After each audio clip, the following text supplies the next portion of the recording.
galera, sejam todos muito bem-vindos, muito boa tarde para todos. A gente está começando um novo programa da Academia Brasileira de Omaha, que é um podcast onde a gente vai estar falando sobre os assuntos mais diversos. A gente não quer aqui se atrelar à teoria e problemas do jogo, mas sim um bate-papo entre pessoas que estão no meio, que vivem disso e as suas perspectivas.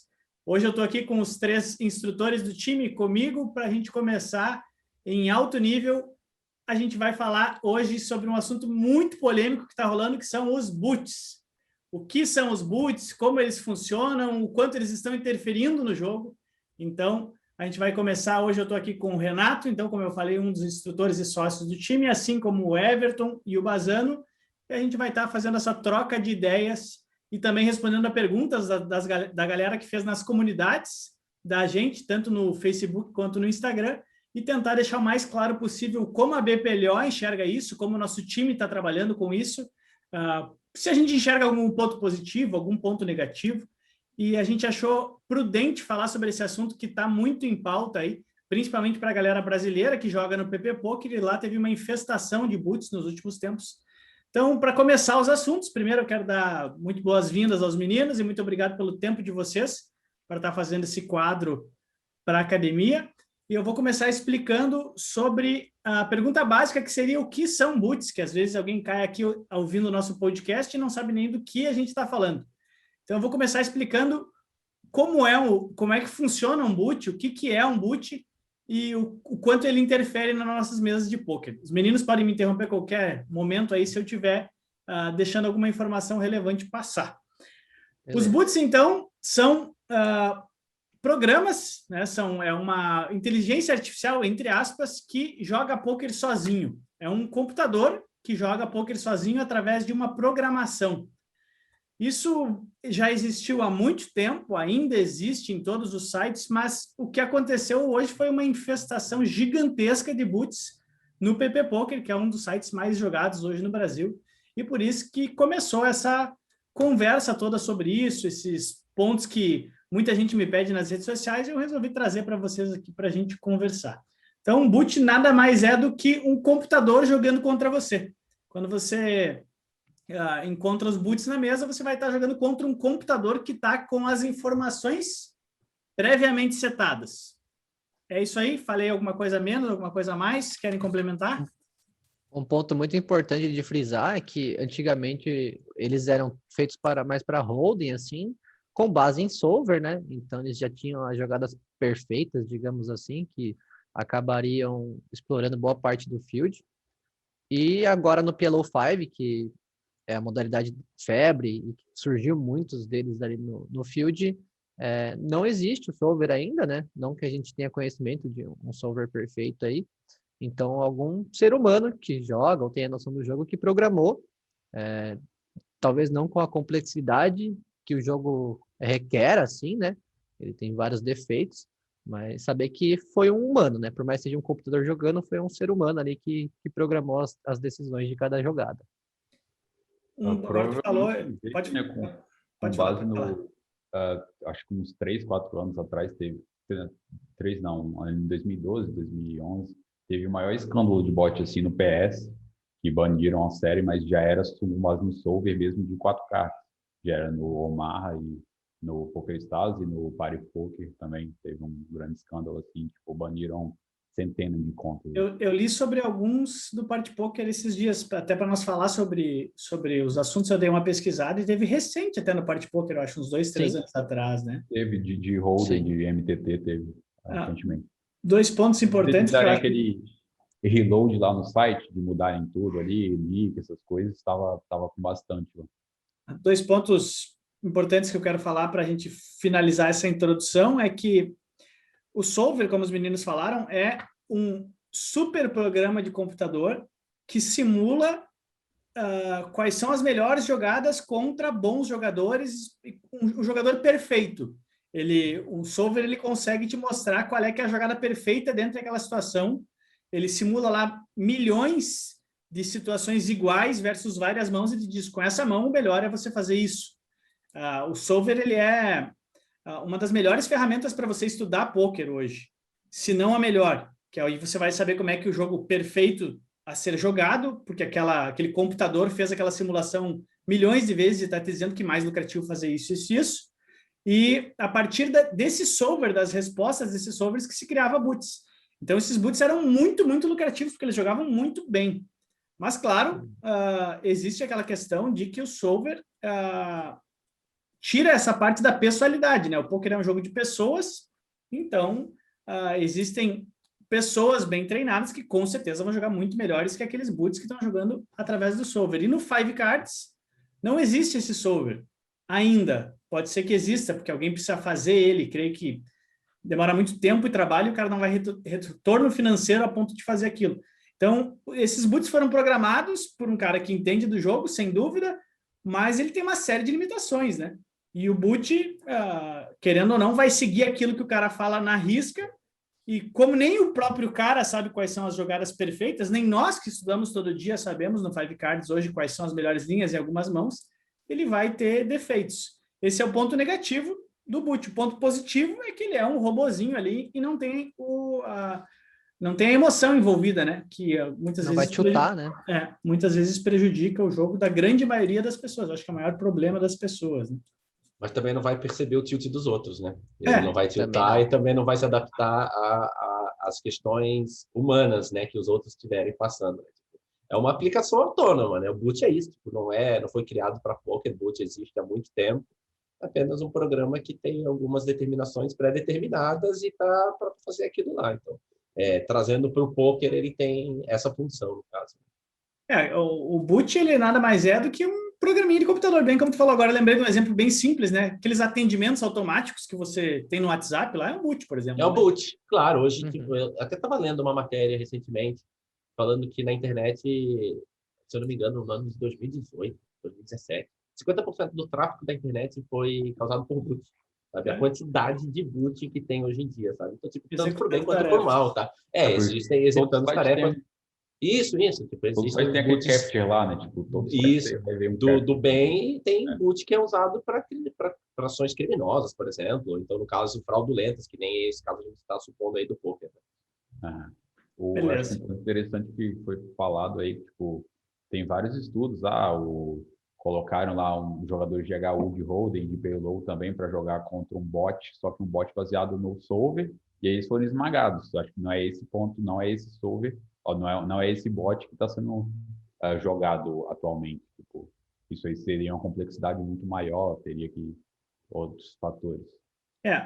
Um ponto que os meninos falaram, que é importante falar, frisar, na verdade, é que os boots não são casos específicos do PP Poker hoje.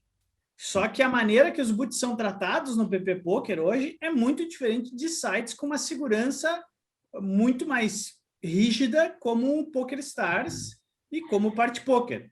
A gente parte do princípio que foram descobertos vários casos no PokerStars e no Party Poker, porque o sistema de controles dele é muito bom e eles tomaram uma medida a ponto daquilo não acontecer mais.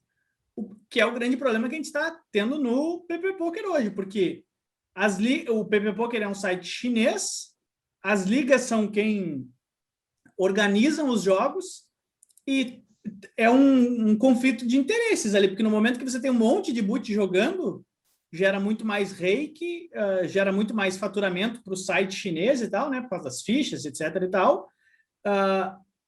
E do outro lado, estamos nós que queremos um jogo justo, né?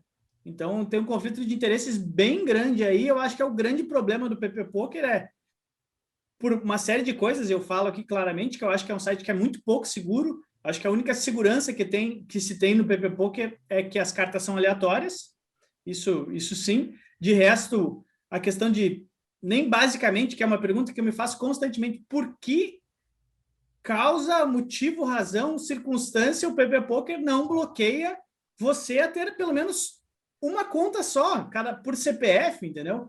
Você cria contas no momento que quiser, joga com quantas contas. Então, me dá o indício que o PP Poker é muito mais tendencioso a foda-se o mundo, eu quero volume de jogadores, do que realmente prezando pelo jogo justo. E nós, na outra ponta aqui, estamos aproveitando a onda dos últimos anos, porque o field está muito fácil, trouxe muito recreativo para dentro, mas mesmo assim a gente começa a ter problemas como esse, que eu acho gravíssimo, né? É um absurdo. O uso de VPN pode usar no PP Poker e outros sites não podem, né? Então, tem vários pequenos pontos ali de eu acho que o básico da segurança tá faltando. Teve uma medida nos últimos tempos aí sobre parar com esses boots e tal, das ligas recorrentes das ligas, isso é uma outra questão, né? Não é uma liga específica que tá ou não tá, é alguém que criou esses boots e ele entra em todas as ligas e bota a rodar em todas as ligas e estão vendendo esses boots na internet, então tá uma loucura. As ligas mais sérias estão tentando tomar alguma ação, só que se eles não têm apoio do dono do site lá, que são os chineses, fica muito complicado, né?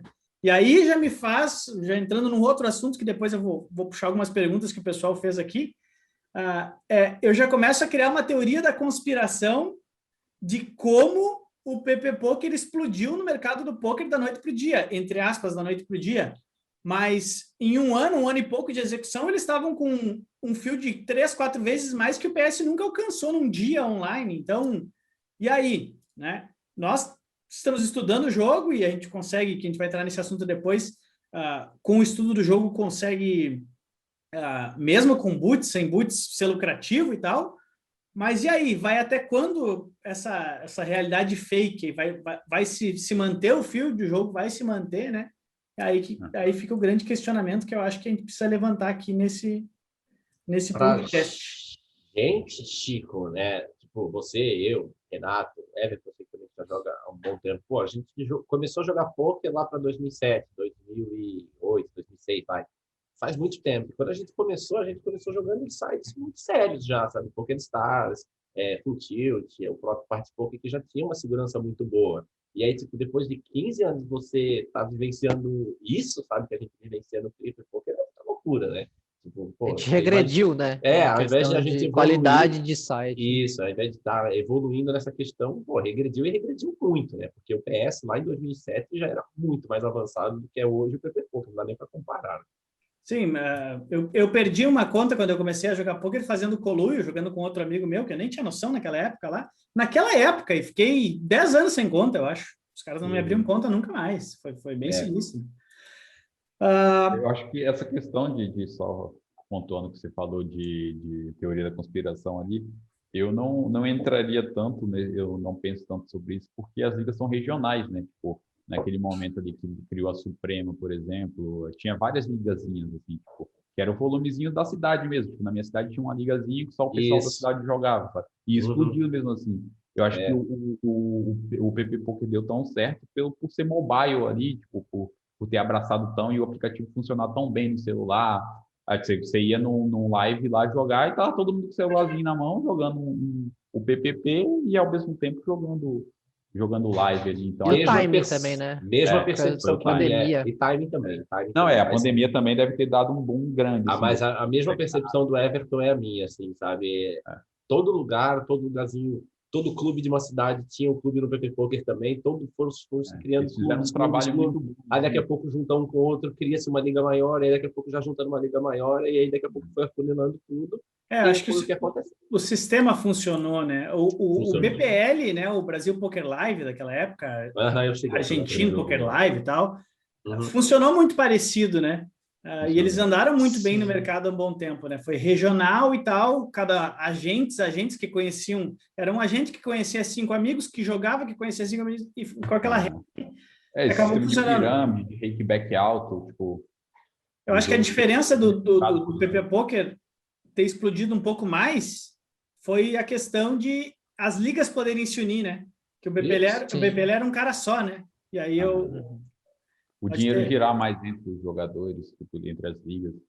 Então, vamos falar um pouco da prática aqui, que a gente entra para as perguntas da galera aqui, que a galera fez.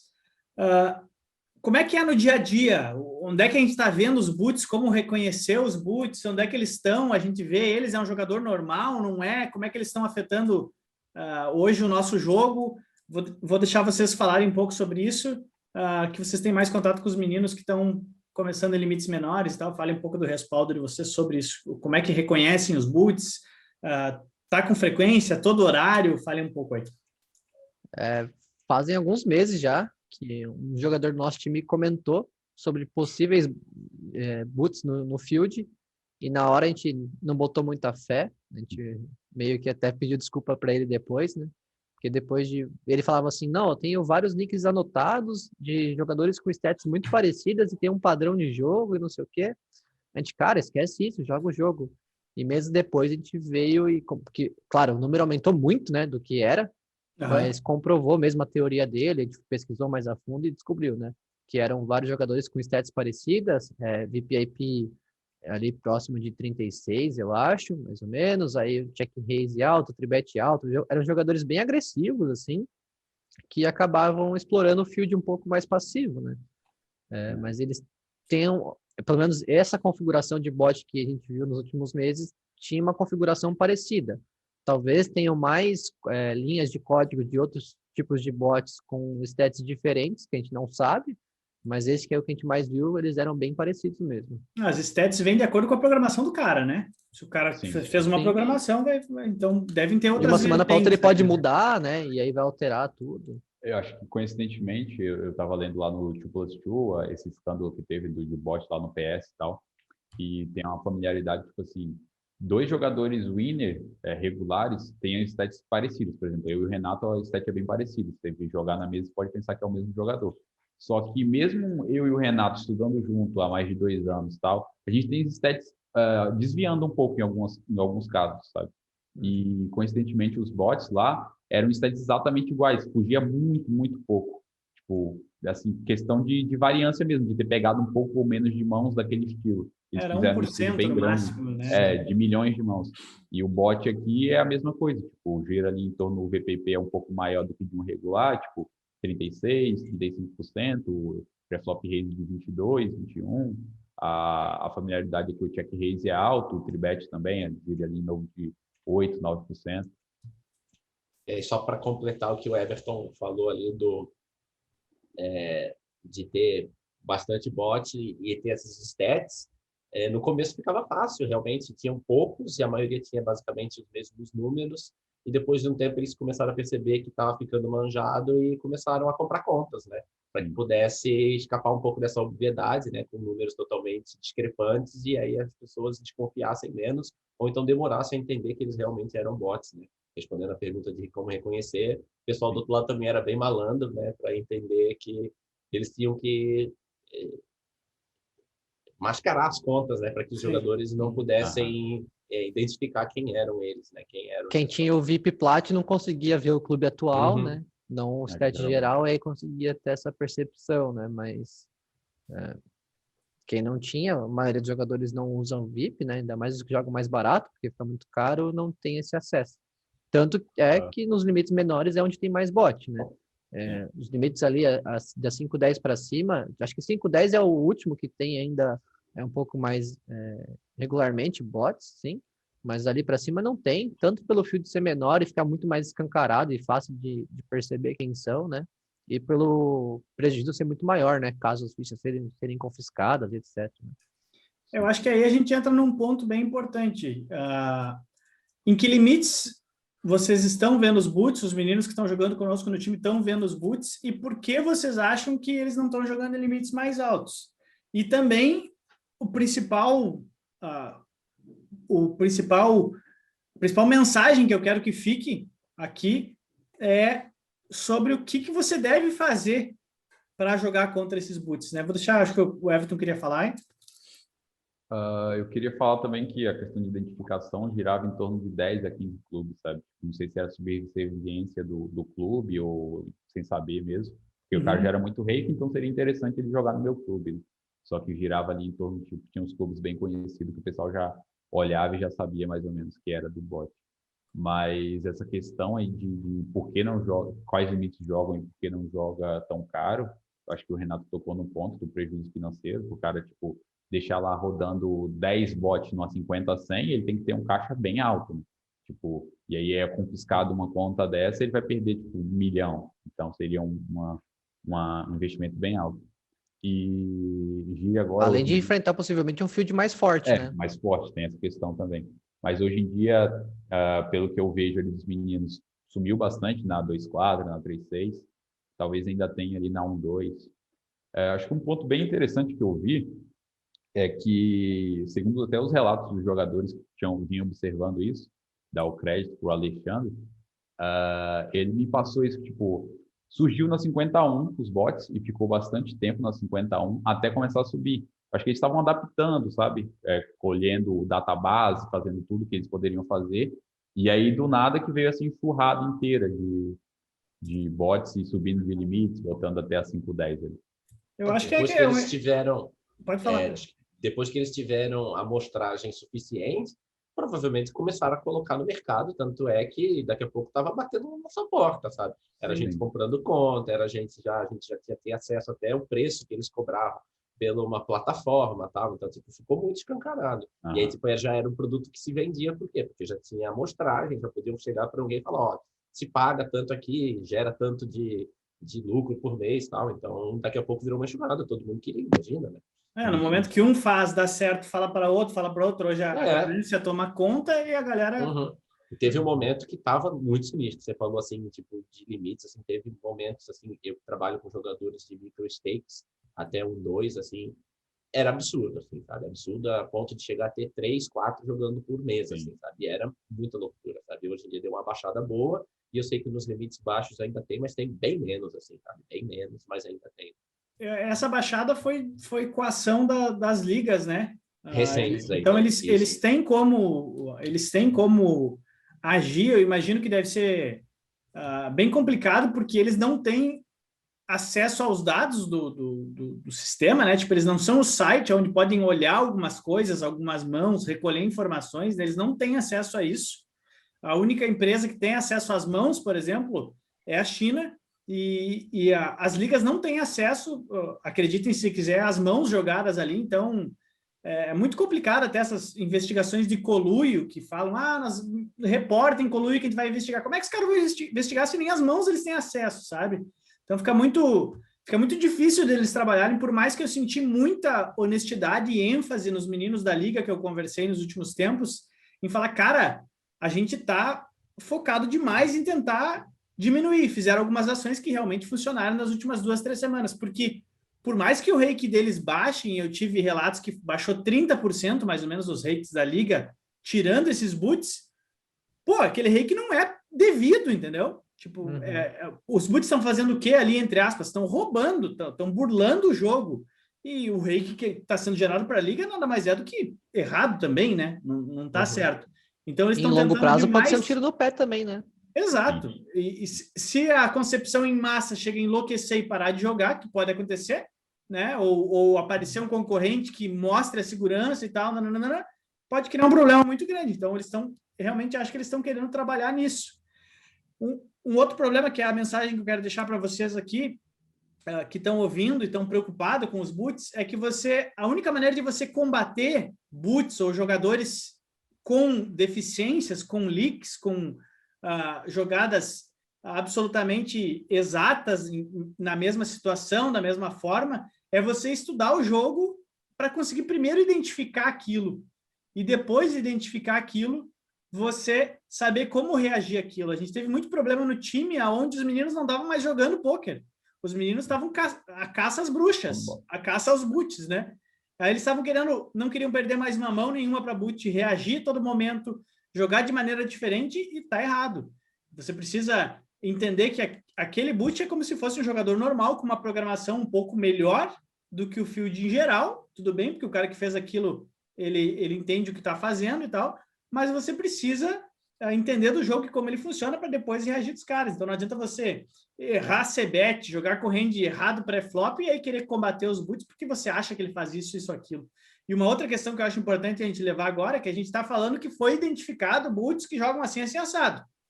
Quando essa identificação não ficar mais lucrativa, os caras vão mudar a programação do boot. E aí você vai passar mais 6 meses, 1 ano atrás do boot.